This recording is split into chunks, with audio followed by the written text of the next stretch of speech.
at the address there, and you'll get an email at the end of the webinar.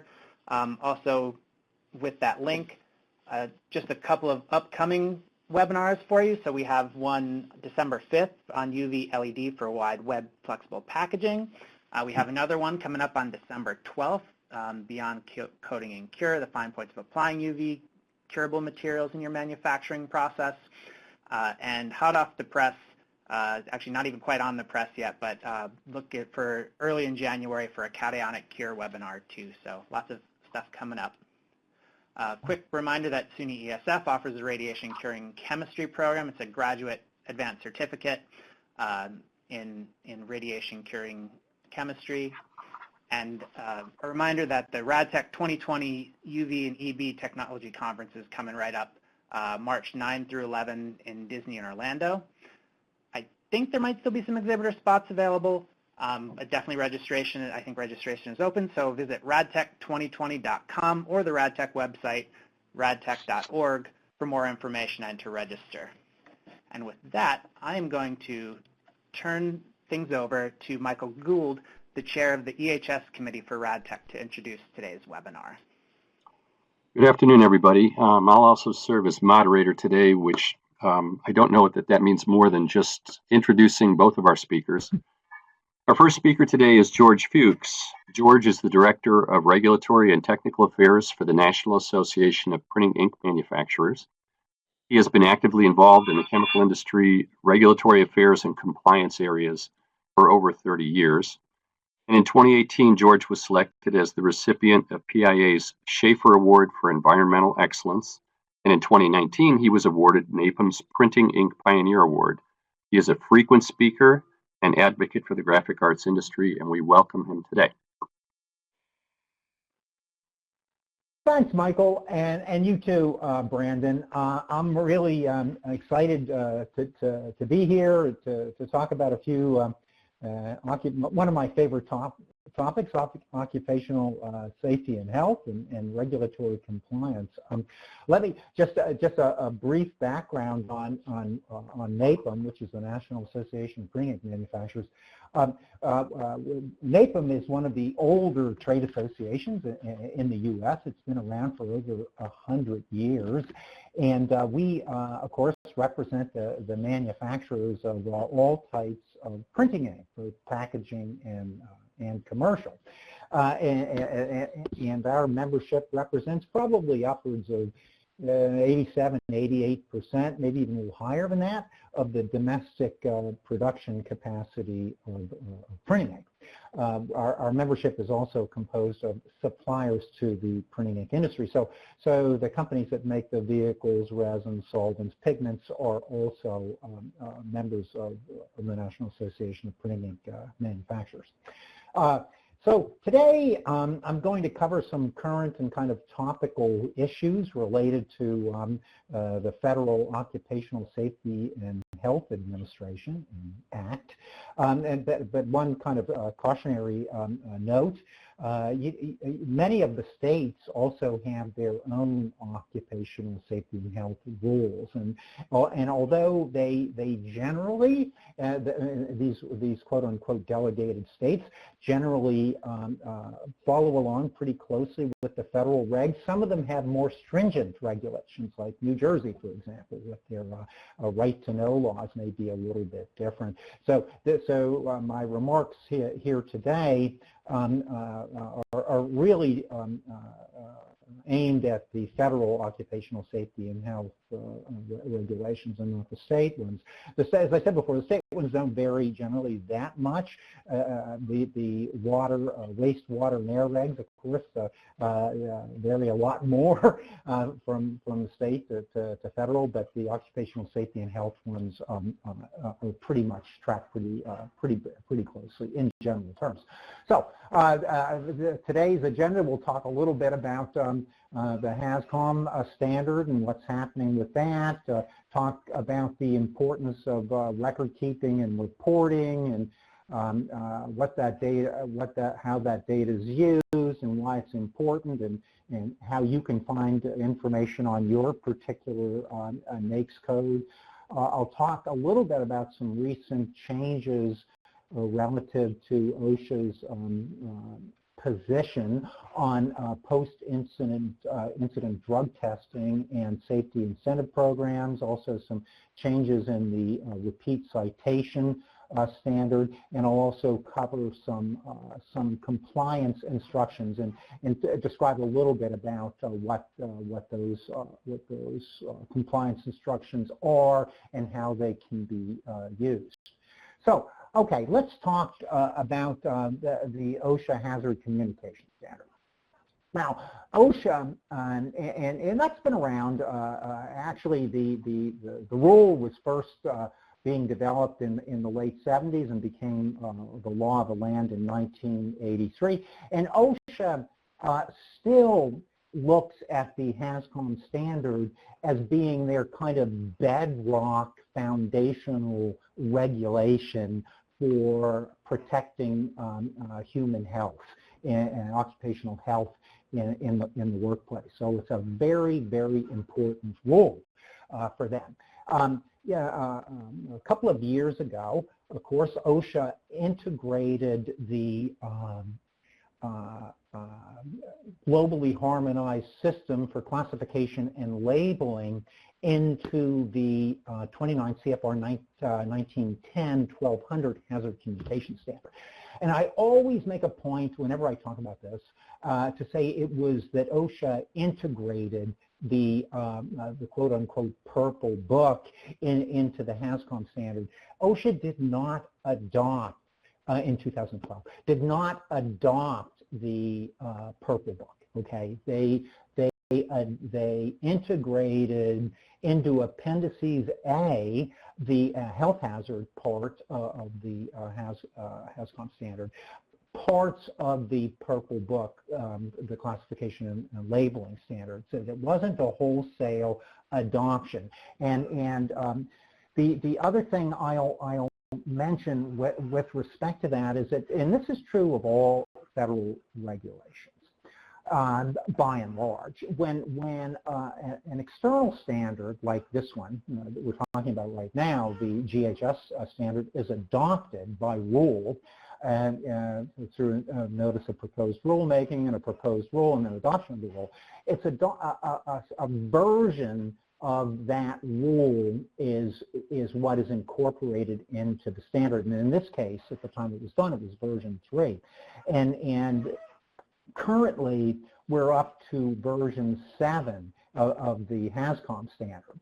So there have been an awful lot of changes relative to classification and labeling since version 3. Now, OSHA has proposed to put out another rule which would adopt a newer version of the HAZCOM standard, and I think they've targeted that for next month to have that proposed rule out. Originally it was March of 2019, and they kicked it back to December, but so they intend to amend the rule with the newer version of the HAZCOM standard. So the other thing I'll mention about, which I think is important, the other thing I'll mention about kind of the global aspect of hazard communication is that in a way that's kind of a misnomer because of the differences, of course, in version usage around the globe. But there are, and again, as OSHA didn't adopt the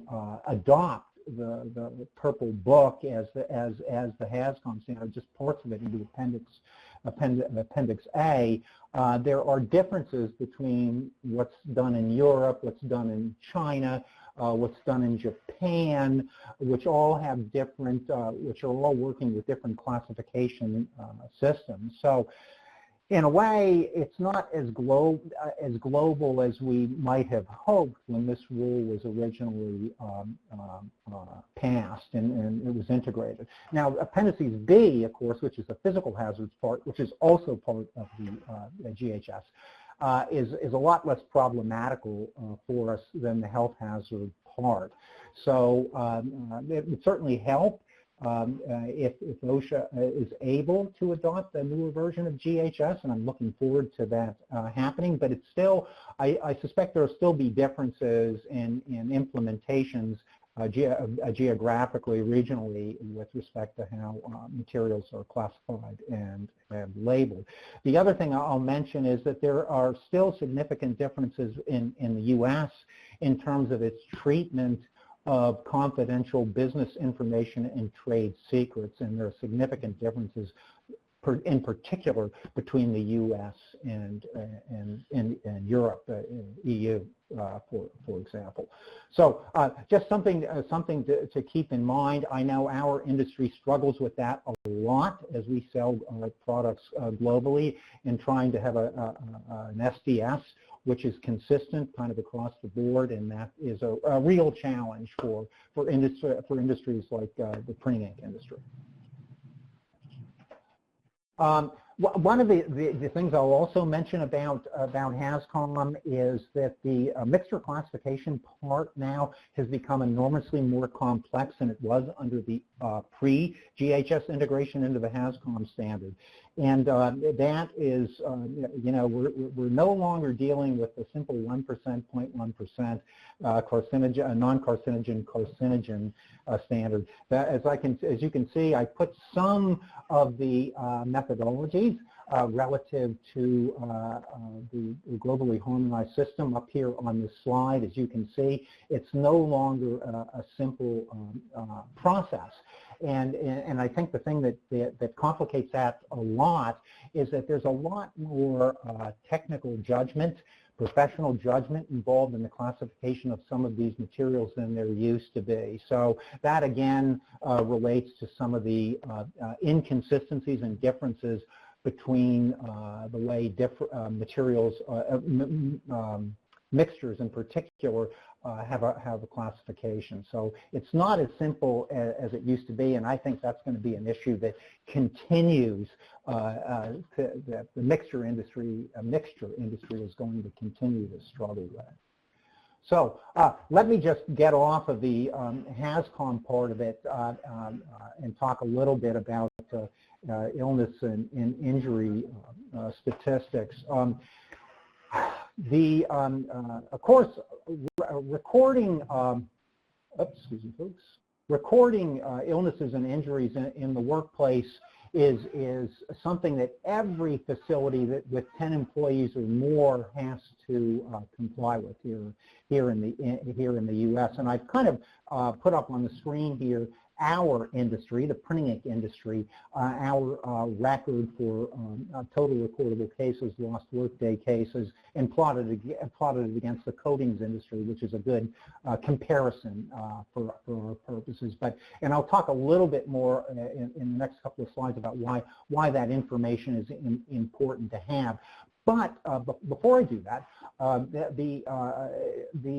will point out that OSHA withdrew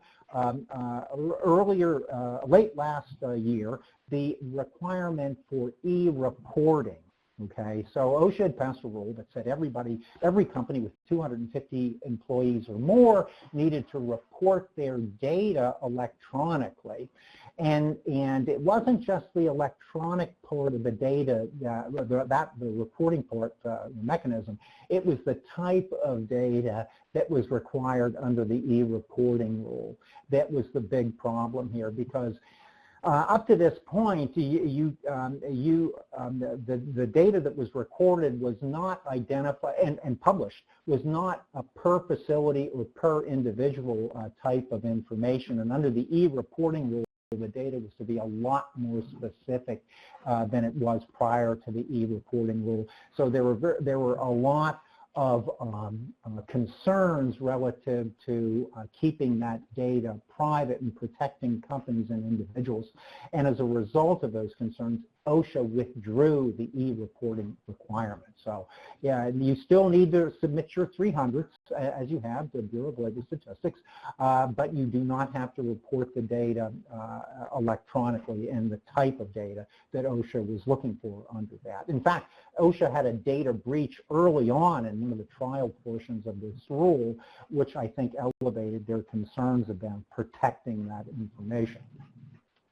OSHA also withdrew last year the Volks rule, which essentially said that you could only be cited for, you as a company could only be cited for violations of your data for the last 6 months if they found discrepancies or non-compliance issues with respect to what you were recording. Under the Volks rule, OSHA could go back 5.5 years and find violations, and they did. Chrysler was one of the notable cases there where they went back many, many years to find violations or discrepancies or errors with respect to data. And now OSHA has rescinded the Volks rule. So although you have to maintain your records, continue to maintain your records for 5 years, you can only be cited for violations of non-compliance issues for the last 6 months. So that's an important thing to remember, both the e-reporting part and Volks rule. Here, again, is the type of data that we would track as an industry. RadTech may do the same types of reporting and data maintenance that we do, but we get this information from the Bureau of Labor Statistics, and where we track total cases. DART is days away from work, restricted work activity cases, restricted work or transfer. And one thing I always point out when I talk about illness injury data is that restricted work activity cases are under the classification of lost workday case. Okay, so that is treated, if you have an employee who was injured, could still come to work, but couldn't do his same job, that is treated as a lost workday case, even though it's a restricted work activity case. So here you can see we've kind of plotted the data and the incident rates. Those numbers really represent the number of injuries or illnesses in a population of 100 employees.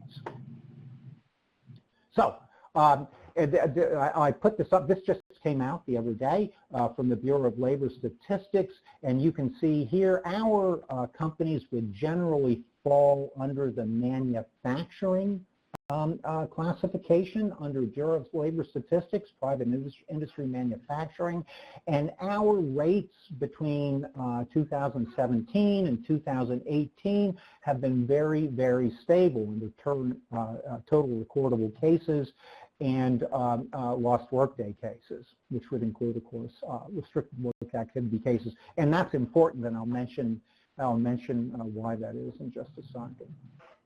So why is this data important? Well, for a number of reasons, and I'll just put these up here real quickly. Number one, it's a great metric for how safe our workplace is. Okay, so if you have a high total case incident rate or even more seriously lost workday cases, it means that there's some significant problems with the way your operation is being run from a safety standpoint. So everybody wants to go home in the same condition that they came in the morning, and that's an important metric to look at to make sure that happens. Number two is the workers' compensation insurance impact. The workers' comp insurance that your company provides, those rates are driven to a large extent by the data that I have been showing on this in specific, and it breaks down further. Of course, you can drill down into your specific NAICS code. We used to call the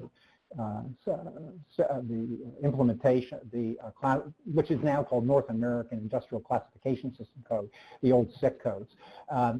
Your workers' compensation insurer looks at those rates, those illness injury rates, to develop and derive your premiums for your workers' compensation insurance. The final one, of course, is that OSHA uses this information to target inspections.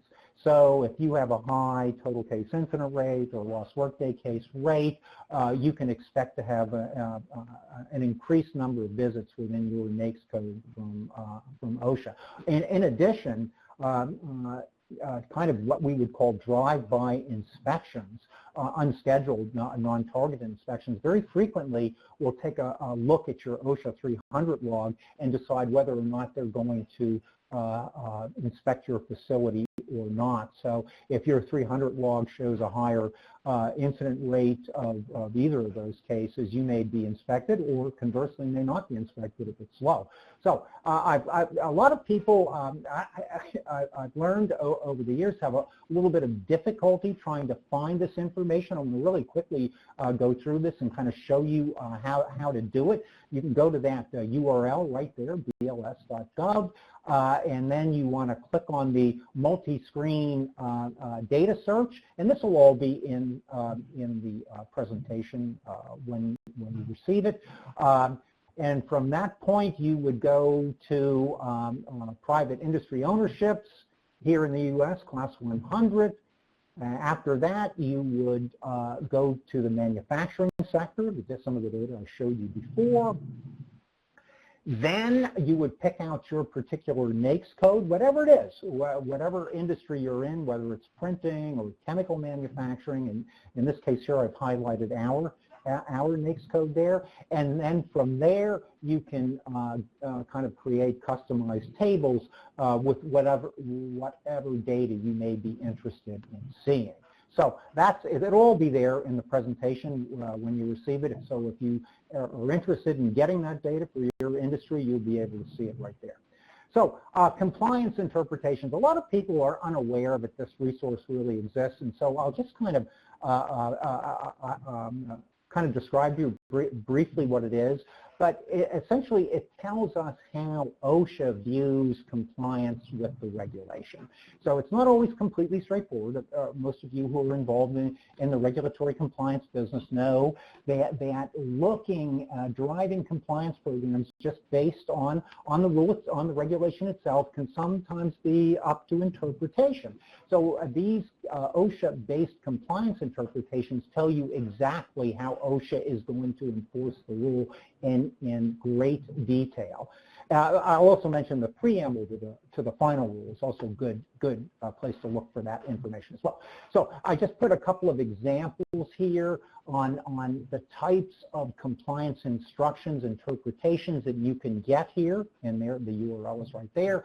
But for example, very specific guidance on handrails and stair rail systems, illness injury reporting, are employee parking lots considered the workplace? You might be interested in looking at that, or whether an employee injures himself on a lunch break, is that covered? And you'll find out if you look at those compliance interpretations, or whether or not online training programs meet the standard for employee training under OSHA. You'll find out exactly how OSHA feels about that if you look at these compliance instructions.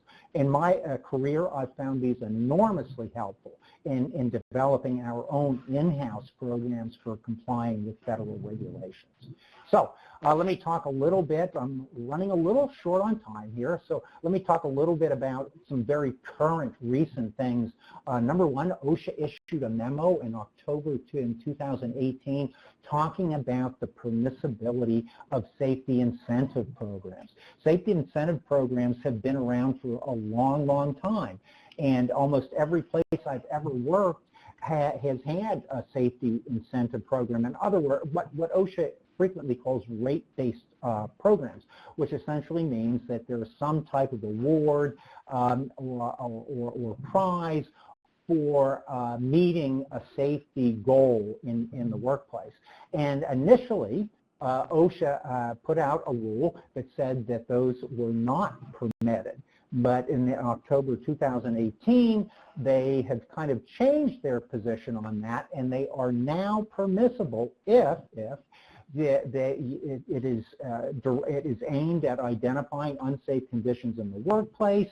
There is a training program in place that specifically explains what the employee's reporting rights are and emphasizes, and you need to document this, of the employer's non-retaliation policy, and also you have a methodology or a mechanism in place for determining whether or not your employees feel that they are able to report illnesses and injuries and not be subject to kind of employee pressure for missing a safety goal in the workplace. So bottom line is safety incentive programs are okay if they meet those conditions.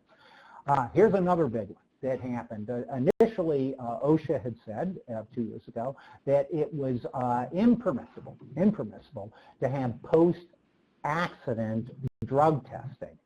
And that every place I have ever worked up until a couple of years ago had a policy in place which allowed the employer to have some type of post-accident drug testing.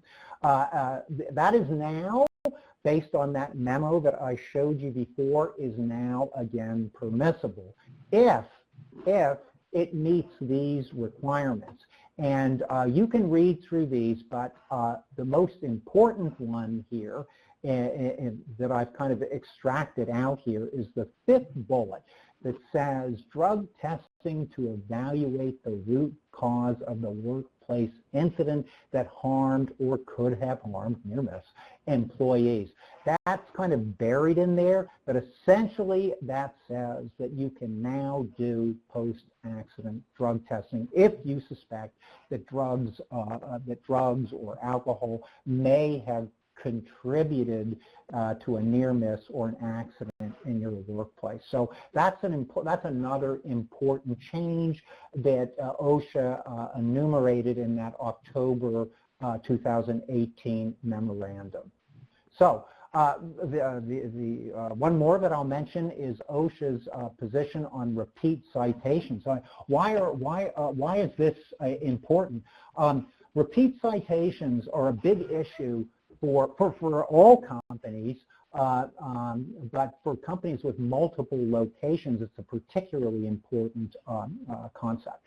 Because essentially what it says is, if you're cited, say for example you had a printing press or a 3-roll mill in one of your facilities and you were cited for not having appropriate lockout tagout procedures in place, and you paid the fine for that, and if you were subsequently cited at another geographic location for an identical violation, that automatically becomes a repeat and willful violation, and the fines are much greater on that. So that now the OSHA, the Occupational Safety and Health Review Commission, has kind of given a greater interpretation to exactly for kind of disputing those repeat violations. OSHA said substantial similarity was all that was required, but the Occupational Safety and Health Review Commission said that you could cite disparate hazards or conditions. So if there were differences that you feel were significant between the two facilities or the two operations on which you had the repeat citation, you could now rebut that when you went for the fine mitigation part. So that's another important thing. If you are ever subjected to repeat citations going from serious to willful violations, now if you can demonstrate that there were differences between those two facilities, you can mitigate the repeat part of that violation. Again, you can see here where the OSHA has substantially increased the fines for these various violations, serious, other than serious, repeat, willful. You can see how they've all been changed. The one point I always make when I'm doing these presentations is that OSHA fines are the least of your problem, really. because the civil liability exposure to the corporation or the business or the company is a much greater hazard to your operations than these fines. These fines are fairly minimal, really, but the civil liability, essentially, that almost always ensues after a serious accident is a much greater risk, exposure risk to your company. So always bear that in mind. Even though these fines have increased, those generally aren't your biggest concern when it comes to liability exposure to the company. The one other thing that I will mention before I close is that OSHA is coming out with a new quantitative fit test protocol. That should be out in proposed rule next month and then adopted as a final rule for personal protective equipment, respirators specifically. The one thing I always like to say about PPE is if I walk into a facility, and I've done this many, many times over the course of my long career, and see people wearing respirators, my immediate reaction is you've got a problem in that facility that you need to address. I don't like to see respirators being worn. I think your preference should always be engineering controls rather than respirators. Respirators and gloves are for incidental, non-routine has protection from hazards. So even though OSHA is coming out with this new fit test protocol for respirators, and respirators are commonly used, I think your first step before issuing PPE is to try to engineer the hazard out of your operation. Okay, that's all I had to say here. So I think we're going to hold questions to the end, so I'm going to turn it back over to Michael. Thank you very much for your attention. Thank you very much, George. We really appreciate your insights there. Questions, I guess, Brandon, they can be queued up to be reviewed at the very end. Is that right? Yeah, we're going to hold all questions to the end for both. So there'll be a chat box that appears at the end that anybody can type in their questions to either George or Marcy. Okay. Our next speaker, speaking on the topic of TSCA Potpourri, is Marcy Gainey, Dr. Marcy Gainey. Marcy has been supporting the regulatory compliance strategies of companies for 15 years. Her global regulatory expertise and strong business acumen afford companies a strategic vision to support the regulatory and compliance challenges that too often accompany new technologies. She has a wealth of knowledge and experience with U.S. chemical control laws, including TSCA, the Food Safety Modernization Act, administered by FDA, and OSHA's HAZCOM standard, which we've just heard about from George. Marcy has her PhD in chemistry, which further allows for strong communication between technical experts and regulatory authorities.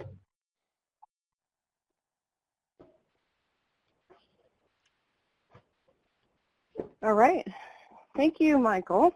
And George, thank you. I think you did a great job with the OSHA overview, and I think your last point on respirators will come in handy with this, what I'm about to go into. So the title of my presentation is really just that. It's going to be a potpourri on TSCA. So we're going to focus on some different areas that primarily affect the inks, coatings, specifically UVEB industry. Obviously, some of these things affect all of industry in the U.S., but I really tried to focus in on this targeted market. Let me switch slides. Okay, so the agenda. So first one, don't fear the SNUR. SNUR means chemicals restricted under TSCA, and I know companies often have procurement policies whereby they really don't want to procure chemicals that are regulated. I'm hopeful that some of the slides that I share some information that'll help you feel more comfortable about handling chemicals that are regulated, because there are new and better innovative chemicals that are coming on the market, and I feel like these are things that this industry can really handle in compliance with the laws. Next thing I'll talk about is respiratory sensitization. We're seeing chemicals being flagged with this as a potential hazard with the EPA. And, you know, what is the impact to the RadTech member companies? Next, we'll talk a little bit about the TSCA Reset and really what does active and inactive mean. And finally, we'll wrap it up with a little bit about the chemical data reporting requirement. That's due next year, 2020. And I just want to give an overview in terms of what does it mean and really who is subject to reporting under it.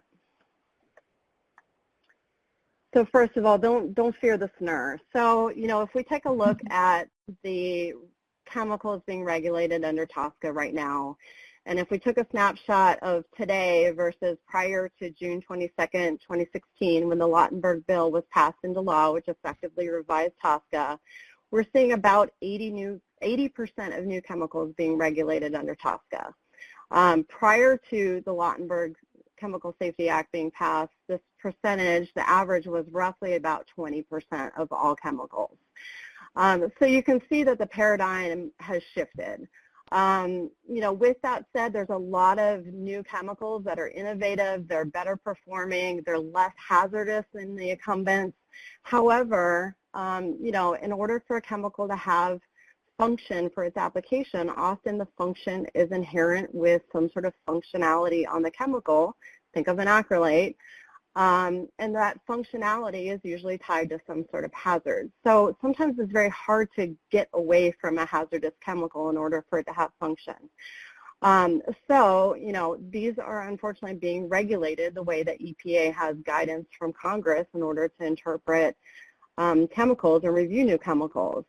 So, how can we start using these new innovative products and use them safely and in compliance with all applicable laws, both under TSCA and OSHA?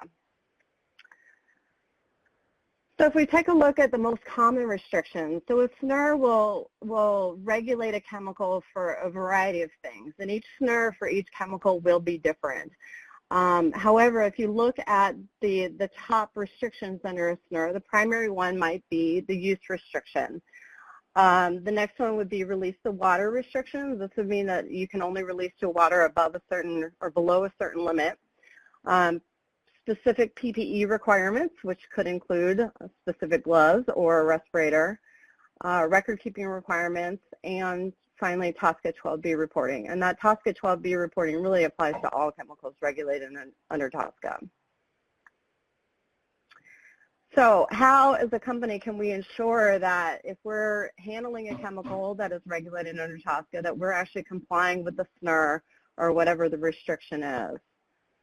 If we take a look at the use restriction, I'm going to use my little arrow here, just because I know I have a lot on this page, and I apologize for that, but sometimes it's good to have notes to refer back to. A use restriction, first of all, you got to rely on your supply chain as you're buying chemicals. So if you are buying from a supplier who actually filed the new chemical notification under TSCA, the PMN, that supplier should know the permissible uses.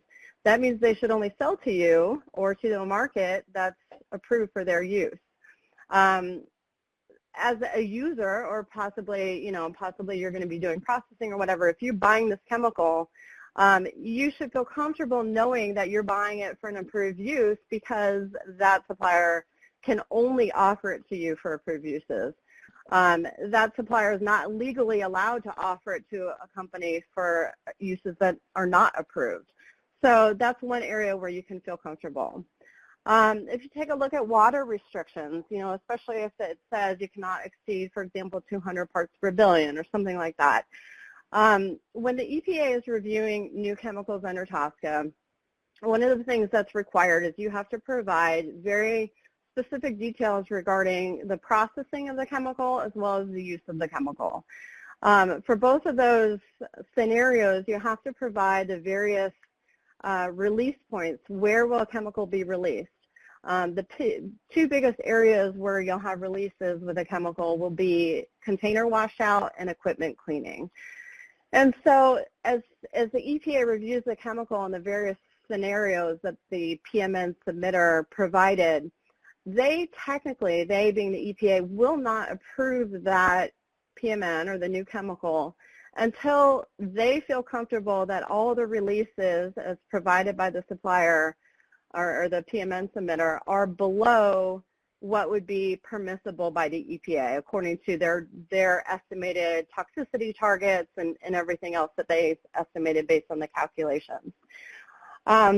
What does that mean for you, the user of these chemicals? Well, that means that if you read the SDS and there's no certain restrictions of you have to wash with solvent or you cannot wash out to water or something specific like that, that means there's really nothing specific for your uses that you need to follow. This is going to be very much supply chain dependent in that, you know, for example, if you're an inkjet formulator, if you're buying something that's imported that's in an inkjet cartridge already, the SDS for that ink might say dispose of empty container to landfill or incinerate. That tells you that you know that you should not wash it out, you should only landfill, you should only incinerate it because the EPA has blessed those two various or two options for disposal of that container. So what I say here on point, this last bullet point, is make sure you follow what's listed on the SDS, because the SDS will or should state either in Section 13 or Section 15 if there are any restrictions to container washout, and it'll specify there whether landfill would be required, whether incineration would be required, whether incineration above certain temperatures would be required. All that would be detailed out in the SDS.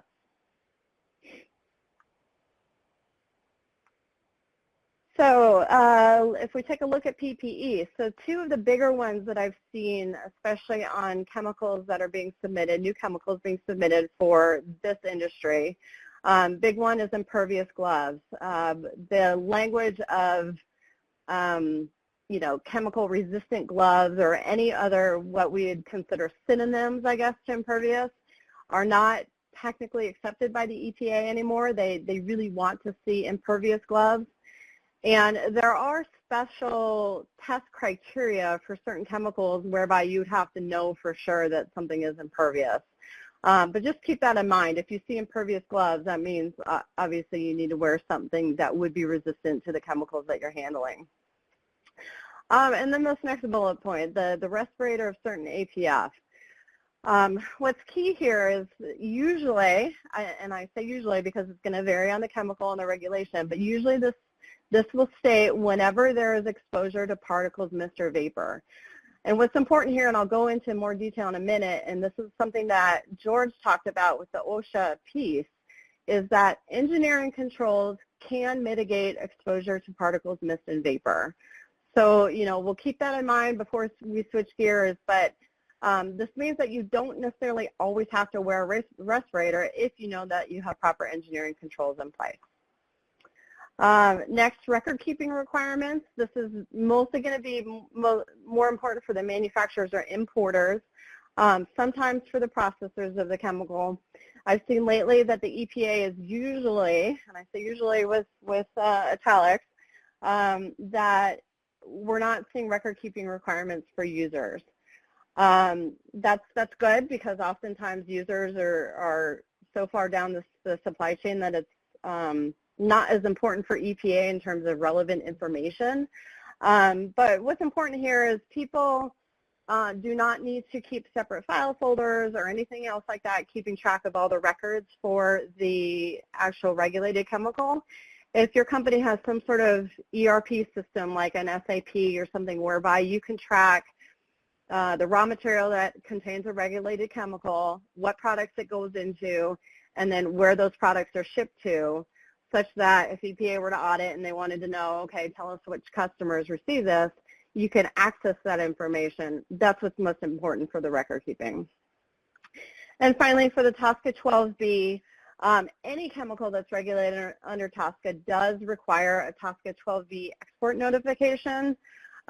What's important for this industry is that once the substance is cured, there's no longer an export notification that's required. So if you're blending or curing in the U.S. and then export, we'll say an article, a cardboard box with cured ink on it or something, that's cured, and at that point the 12B reporting is not required. Also, if something just has a SNUR and it's not a carcinogen or something like that, the threshold for reporting is 1%. So usually if it's 1% or greater, you'd have to report, and then if you were blending with it, for example, at 0.5% or something, then you would not have to report. That does vary, and you'll want to check your chemical for certain, but that's generally the threshold for just SNUR chemicals. When in doubt, follow the supplier's instructions. Again, the supplier should have the information available to you for the actual SNUR itself. They should include a Federal Register number that references the SNUR. The SDS itself should specify the requirements. Any new chemical that's being reviewed by the EPA is reviewing the SDS, and they are specifying certain language. Again, the impervious gloves is one example. And then if you have any doubts, just ask your supplier. They should know, and if you're buying from a distributor, then the distributor should be able to go back and ask the supplier as well. So the requirement to wear respirators. So as I mentioned, many new chemicals that are being evaluated under TSCA since the Lautenberg bill passed are receiving a requirement to wear respirators. We're seeing this a lot with the low molecular weight acrylates and methacrylates, but there's other chemistries that do fall into this as well. Again, it's very important to keep in mind that ventilation and engineering controls, if you work in a hood, all those things can be considered when you need to evaluate whether you need to wear a respirator or not. And I say here that companies must employ expert judgment. You know, you could definitely equip everybody with a respirator and feel, you know, take the conservative approach and do it that way.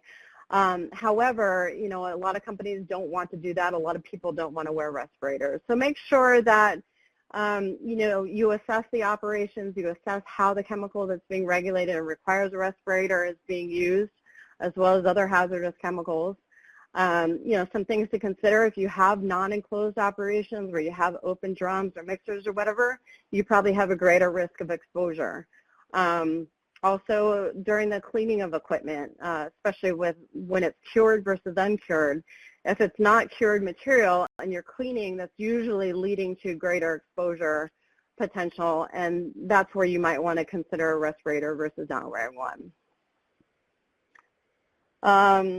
Couple examples that people ask, you know, what constitutes exposure to? And that's obviously the million-dollar question here.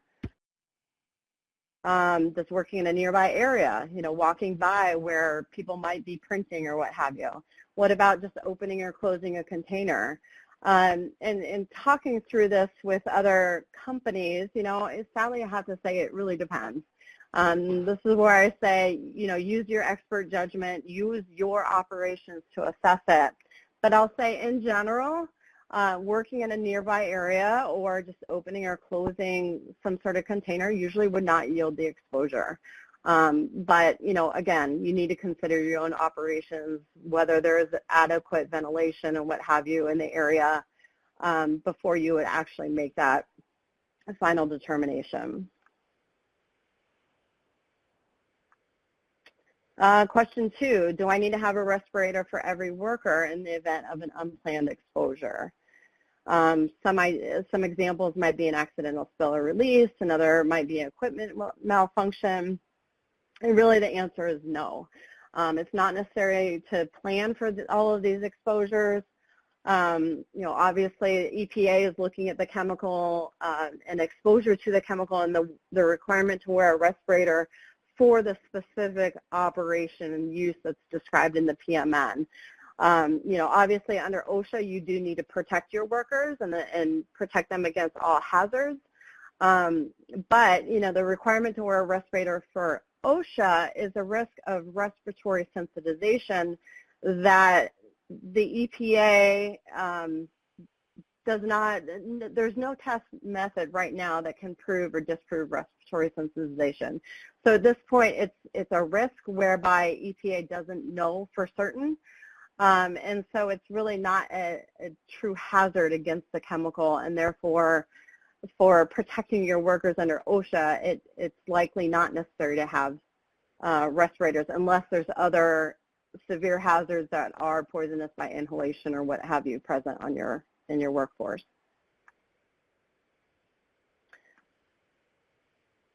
OSHA and the EPA. So, you know, I think George touched well on the requirement, like, for example, to wear the respirators and whatnot.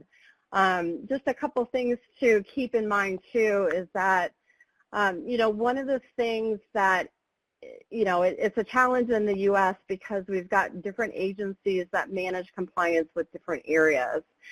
So, you know, EPA can only extend its arm so far, whereby then OSHA would need to pick up, or if it's outside the workforce, then we have consumer protection and what have you. So EPA tries to manage compliance and safety for everybody, but at some point, there's a point where OSHA needs to step in and say, okay, well, we've got it from here. And so, you know, what is it, where does EPA kind of do the handoff to OSHA, and why do they? You know, before, when Lautenberg was just passed, EPA tried to restrict everything and really try to protect and really regulate chemicals with the assumption that no PPE was worn. They're taking it as kind of a worst case scenario, and if no PPE is worn, then what? Then how do we ensure that people are safe? Well, what they realized is, well, OSHA does audit companies. OSHA does fine and issue violations to companies if proper PPE is not worn. And actually, the wearing or not wearing of proper PPE is one of OSHA's top 10 violations for 2018, and it has been for the last few years. So this is how and why the EPA has become more comfortable in letting OSHA take its reign, if you will, and ensuring safety in the workplace. You know, if you're not sure whether the impervious gloves or whether the respirator or any other PPE in an SDS that's stated is really required, it's really important to start doing job hazard analyses or some type of assessment of the various functions of the workers in your workplace to really assess what hazards are present in terms of handling the chemicals, and then from there what PPE is required. You know, if the job's such that the chemicals are fully enclosed and your workers never, ever would touch them because everything is fully enclosed process, then you have a good reason to not have to wear a respirator or not have to wear impervious gloves. The one thing that I say is key when you do these job hazard analyses, or possibly deviating from what an SDS might say, is make sure you document.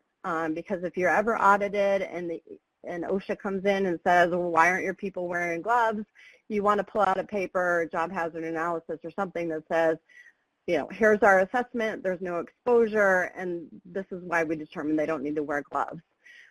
So document everything when you go through this sort of process. So switching gears here, TSCA Reset. So one of the requirements under the Lautenberg bill is for the EPA to review all of the existing chemicals under TSCA. Obviously, this would be a big task. Right now, the TSCA inventory is roughly 86,000 chemicals. And so in order to make their process a little bit more manageable, what they did is they went through a process whereby the industry had to nominate a chemical as being active or not. Through that process, and this happened during the last 18 months approximately, the EPA determined that there's about 41,000 chemicals that are actually active in commerce. This is through a look-back period of about 10 years. By default, then, we have about 45,000 that are inactive. What does that mean? That means that there's still 86,000 chemicals on the TSCA inventory. However, it's important when you're formulating with a chemical that you not only ask whether the substance is on TSCA or not, but you do that second question and you ask whether it's on the active inventory. Because if it's not on the active inventory, if it's on the inactive inventory, you have to nominate it to the active inventory before you can use it.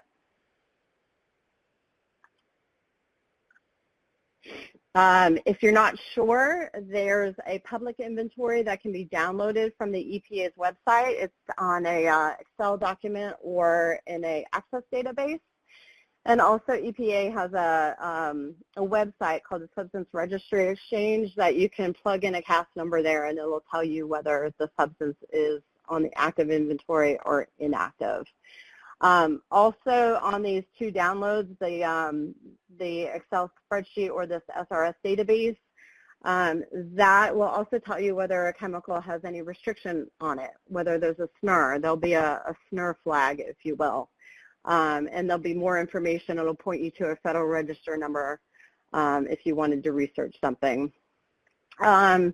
If you're going through this exercise and determining the chemicals that you use within your processes, if you find something is inactive, the process to move it to active is fairly simple. It just means that you have to be registered with EPA CDX, the Central Data Exchange. There's no fee to move it. You just need to be able to log into the account, provide the CAS number, provide a date as to when you'll basically import it or use it.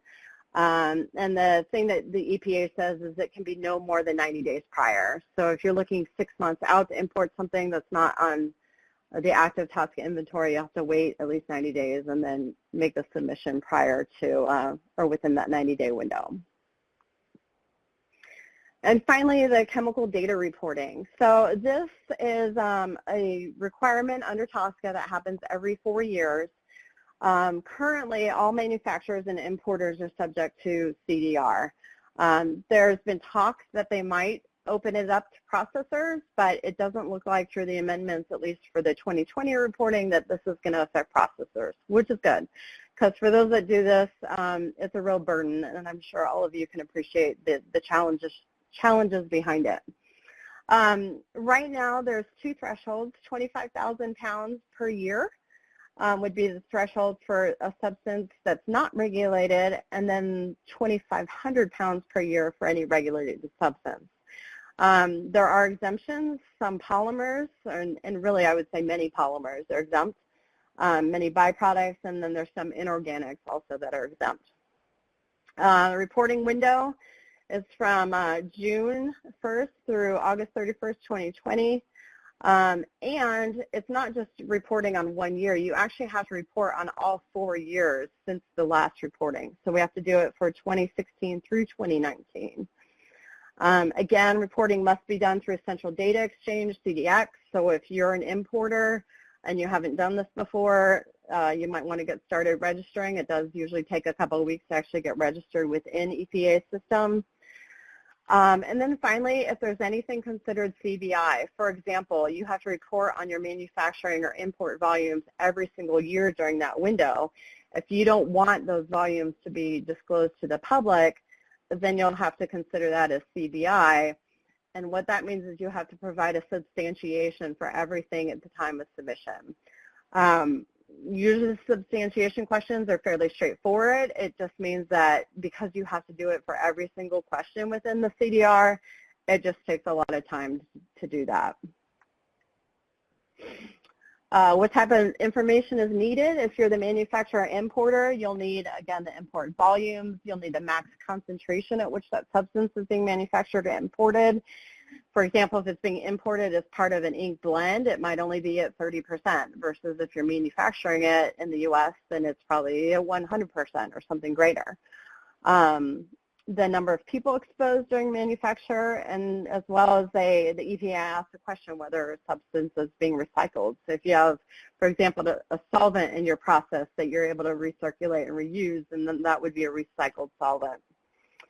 Processing and use, you have to provide the top 10 combinations of processing codes as well as function codes, and I have a slide here in a second that shows that. And then if your chemical is used for commercial applications or consumer applications, there's additional data that you also need to provide. And here's an example of what the Form U looks like. The Form U is the CDR report. You can see on the various codes. And so the code, the PC code, processing and use, you would pick from one of these 5 that I show. The sector code, there's 48 different sectors. So you'd have to find which sector you fall into for that specific processor use. Then the industrial function, again, what's the function of the chemical for that type of processing use in that specific sector. So this, you could see, could be very complicated if you're working with a commodity type chemical. versus something very specialized. Specialized would probably be a little bit more straightforward. You might have one line on them here. Commodity might go all over the place, and you'd have to come up with all kinds of combinations of the processes and sectors. The last thing on CDR is that the EPA does have a proposed rule out that has not yet been finalized. I've highlighted in here the most important point, which is that they are considering updating the definition of an SME for CDR reporting to align better with the other sections now of TSCA that they've recently updated. Where or why that's important is before it used to be based on size as well as how much money you made. Now, at least for the rest of TSCA, it's just based on size. And so a lot of smaller companies that still made enough money would be excluded from an SME exemption before, whereas now for TSCA, they actually qualify as an SME. So this could be good, especially for the RadTech members, whereby a lot of companies are smaller, and it might mean that you might qualify for an exemption. So hopefully EPA will finalize this rule soon. Here's some useful links to some of the things that I mentioned, like the SRS and additional information about 12B. And finally, I've put my email here in case anybody has any questions that aren't answered during this webinar. And with that, Michael, I guess we'll switch to you. Okay, or maybe Brandon, we switch over to you about questions that may have come in already. So at this point, if anybody wants to type in their questions for either of the speakers, you can type it into the window at the bottom here. And in the meantime, should I throw a question out, Brandon, if I have one? Sure. Okay, I guess this first one goes to George. George, we talked a lot about OSHA's, basically the rules and regs that oversee industry, the chemical industry and our industry in particular. Looking at our industry as a subset of the larger chemical industry, what are the most frequently cited violations that occur, within that energy curing industry, inks, graphic arts, composites, adhesives, things like that employ our technology? Yeah, actually, and I think Marcy pointed out one on PPA is probably one of the most frequently cited violations of the rule. I think the other two that I'll mention are hazard communication. That has been at the top of the list for many years. That is one that OSHA almost invariably finds some type of problem, whether generally the one I see most frequently being cited is the lack of having a written and up-to-date program for your facility. So, and then followed very closely by adequate training records for your employees. Okay, you don't have to routinely train your employees. What the rule says are new operations and new health hazard information are what trigger the training requirements after the initial training. But so HAZCOM, PPE, and then also lockout and tagout would be the most common ones that I would say within our graphical. Okay, thank you. It looks like the questions coming in are tending more toward Marcy's direction. Brandon, do I read these questions out loud, or does Marcy just look at them on the list and answer them? Marcy, if you want to tackle them, but if you could just read the question first, because only we can see those. Okay, sure. So the first question, what is SNUR and what is CBI? So SNUR is an acronym for Significant New Use Rule. Most of the chemicals, if they're going to be regulated under TSCA, they will receive a SNUR, Significant New Use Rule. What that means is the chemical is restricted, and it just means we'll house the restriction. It could mean that you have only one permissible use. It could mean that really all uses are okay as long as you don't exceed, for example, a release to water limit. So that's what that means. CBI is confidential business information. So for both the PMN itself, the new chemical notification that you would submit, as well as the CDR, chemical data reporting, and really any other report that you would submit to the EPA, there's going to be business confidential information for most companies in there. It could be a process diagram. It could be your manufactured volume. It could be the name of the person who's actually doing your submission. There could be information that you just don't want the general public to have access to, and that would be considered confidential business information, or CBI. The next question, when a SNUR item container is put into a landfill, how do you overcome potential to get into the waterway? What about rainfall?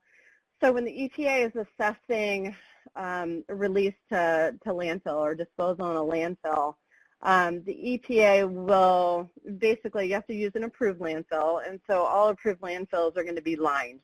And so the EPA will account for any rainfall or what have you with their models. So they know generally with the liners what's the potential for anything to seep out or what have you.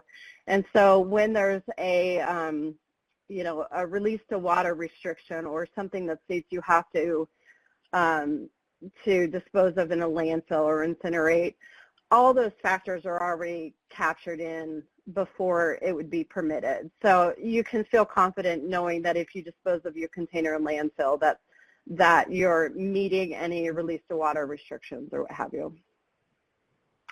The next question, define a processor or manufacturer reporting requirements. I think this is related to CDR. Not sure, but for processor reporting requirements, unless the processor imports a chemical, there are no specific requirements for CDR. The manufacturer, however, because they're manufacturing the chemical, this is for the U.S. manufacturer, this is where you would have to report on your manufactured volume, the max concentration, the number of workers exposed, etc. If I didn't answer that question, then please ask another clarifying question. The next one, on a SNUR, most shop towels are washed. How do you overcome the SNUR requirement? What about simple things like mopping floors? So I guess it depends on the process itself. Are shop towels washed with solvent, or are they washed with water? This one's probably a little more complicated. I could say that most PMNs that I've looked at for chemicals going into, for example, the energy curing field, the description in terms of how equipment's clean or what have you is usually saying solvent-soaked rags, and that the rags are reused until the solvent is basically dirty, and at that point the solvent and the rags would be sent off for incineration. If that's not true for the process, then we might have to look at that separately. But, if water is being used, then, are you using aqueous-based inks and solvents, or are they truly energy curing? I think that one we might need to look at in more detail. How is release to water be calculated? So that would be something that the EPA would determine. EPA has models, and between what the chemical is, so for example an acrylate or what have you, if no test data is provided, and it's not required, but EPA will use their models, they'll also look at surrogate substances and other data that they may have internally, and they'll determine the toxicity or estimated toxicity of that substance. They'll take the most sensitive species, so they'll look at algae, daphnia, and fish, and whatever the most sensitive species is, they'll add a conservation factor of either 10 or 4, and then that is how they'll determine a concentration of concern. And with that concentration of concern, that usually equates to that release to water maximum. And this is where it's usually on the parts per billion level when you're talking about these conservation factors and whatnot. So that's all dictated by the EPA. Let's see, the next question, if a supplier provides a SNUR opinion that is incorrect, who is liable? Well, that's probably a question for lawyers in the end, but, you know, if the supplier provides written information that says you can use it for inkjet printing, for example, and then as a user, you find out later that, you know, you've been using it for inkjet printing, you're audited by the EPA. EPA says, no, you can't use it for inkjet. You can only use it for, I don't know, 3D printing. Then, you know, what you do is you pull out the piece of paper that your supplier gave you and said, they told us we can use it for inkjet. So at that point, you've got your due diligence at least to support why you're using it for that application. Does it mean you're off the hook? Probably not completely, but does it mean that you're intentionally breaking the law? No, you're not, because you have proof that shows that you were at least told that you can use it for that. So just as I mentioned with OSHA and, you know, document everything, the same is true. Make sure that you have good records for your product stewardship and compliance and whatnot, such that you know that you've done your due diligence to make sure your chemicals that are used in your process are not only on TSCA, that they're on the TSCA active inventory, and further that they are, you know, if something is regulated, that you at least have information to support that they're regulated for the use that you need to use it for. How are we doing on time? I know we're after. Should I keep going? Because we've got a bunch more. Brandon? It's up to you. I'm okay, but okay. Okay. Well, I can keep going, and then if not, I can try to capture some of these after the fact, and we can send them out in email. Let's see, the next question. Regarding SNUR materials in an ink or a coating, if the SNUR is 10% of the formula and the SNUR is described in Section 15 of the SCS, does it have to be listed in the hazard section 3, even if it's not hazardous? Answer is no, it does not. So, you know, the EPA will assess some chemicals as being or containing hazards that aren't necessarily aligned with GHS. So keep in mind that the SCS itself is a regulated document under OSHA, and at least for U.S. purposes in OSHA, there are certain requirements under Section 2 and Section 3 and really through Section 10 that have to follow the OSHA standard, including the listing of the hazardous chemicals and your hazard information, which would be in Section 2. So if the chemical itself is not hazardous, but the EPA has concerns and therefore has regulated the chemical, you do need to list that the product contains a chemical that's regulated under TSCA. But my recommendation is probably just to capture that under Section 15, under a TSCA statement with additional details. Next question, how cure products do not need TSCA 12B. Is there any way that it is regulated by a level of cure, especially in photopolymer additive manufacturing where parts can be sold to end customers without proper full post-cure and conversion? That's just to say, usually the way the SNUR itself is written, that then leads to the 12B. There's a requirement. If you ever read a SNUR, there's different sections that say, here's your record keeping requirements, and then you have to go to a different section of the Federal Register to figure out, okay, well, what are those? And then you go back and say, okay, well, here's your 12B reporting, and then it'll tell you the threshold, which is usually 1%. And then it'll tell you where your exceptions are, which would include cured material. You know, that one I think is where you'll have to employ expert judgment. You know, if something is not at full post-cure, what does that mean in terms of the chemical substances being regulated? You know, if it's an acrylate that you're using and it's not fully cured, has your acrylate functionality been at least reacted? Maybe it just has not fully cross-linked with everything else in there. And I don't know, I'm just playing hypothetical because I really don't know the specific case. I would say if it's mostly cured, it's probably good enough, but you definitely would need to look at your own process to know that for certain. The next question is, where is the SNUR identified? I would look at your safety data sheet from your supplier. That safety data sheet should include information, especially in section 15, that would indicate if that raw material contains something that is regulated by TSCA with a SNUR. If you look at section 3 of the SES, if you're not required to list ingredients that are not hazardous, number one. You're also not required to list the identity of all the ingredients if they are hazardous. You at least have to have a generic name.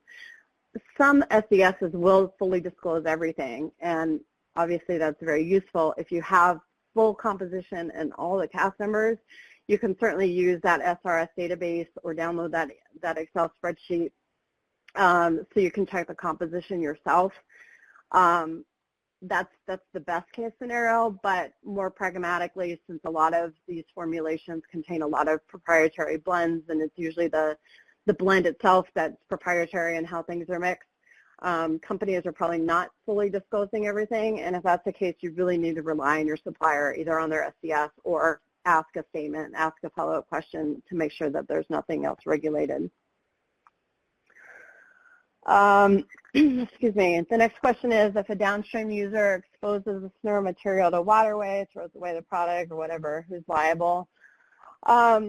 It's up to what you know. So if you're the supplier and you tell your customer through the SDS, or maybe you have a document they sign or what have you, that the product they're buying contains something that's regulated that you can't throw down the water, and you've done your due diligence and you know that, and you walk away or whatever, and they go and do this and you know nothing about it, well, that's on them.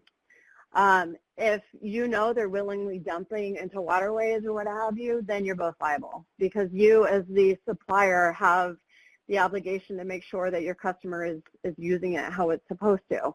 Do you have to go in and check on them and everything else? No, you don't. But if you learn of information that would tell you that they're using it improperly or disposing of it improperly, then you have knowledge, and therefore you have that liability. The next question, clarification on release to water question, how do we determine we are below the limits in our facility? So this goes back to when the EPA looks at a new chemical and they go through all the processing and use scenarios. The EPA will go through everything that the supplier provides. So if the supplier is making a new acrylate for use in an inkjet printer application, that's, there's going to be a very specific process use that's described to the EPA.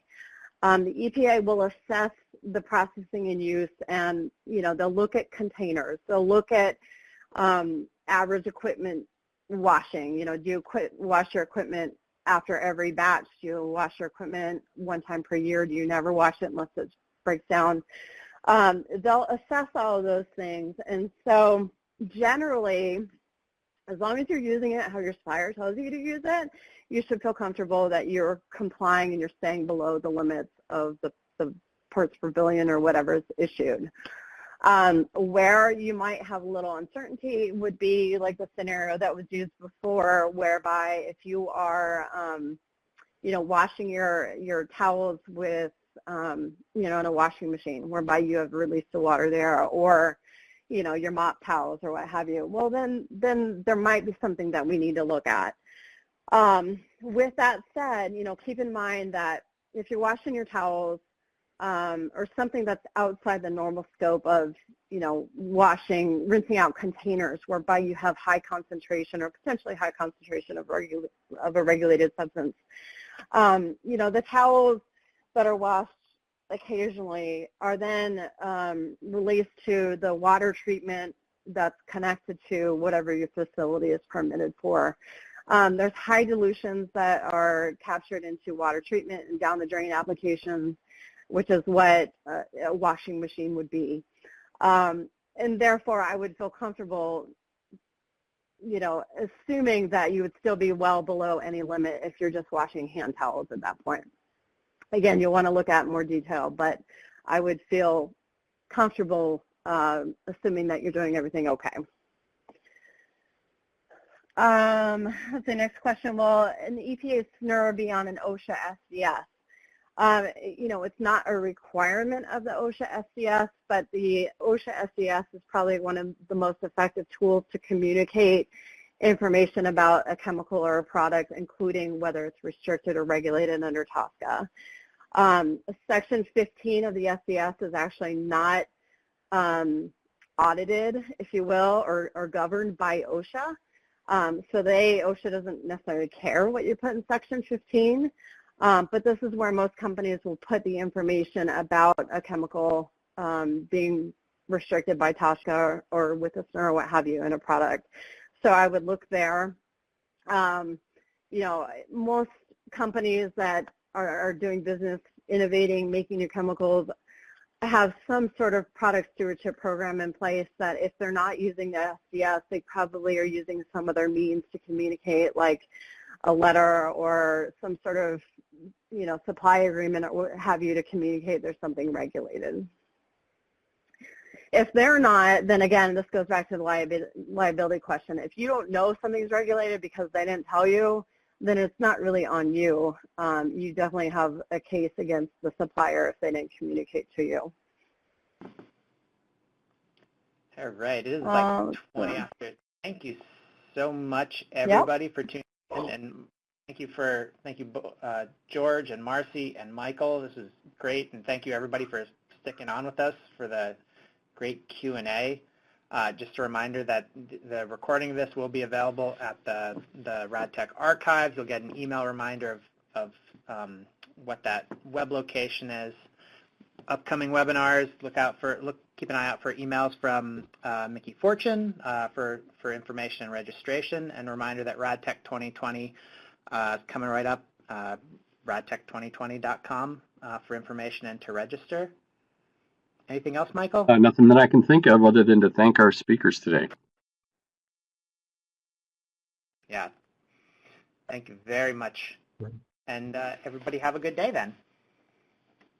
All right. Thank you, everybody.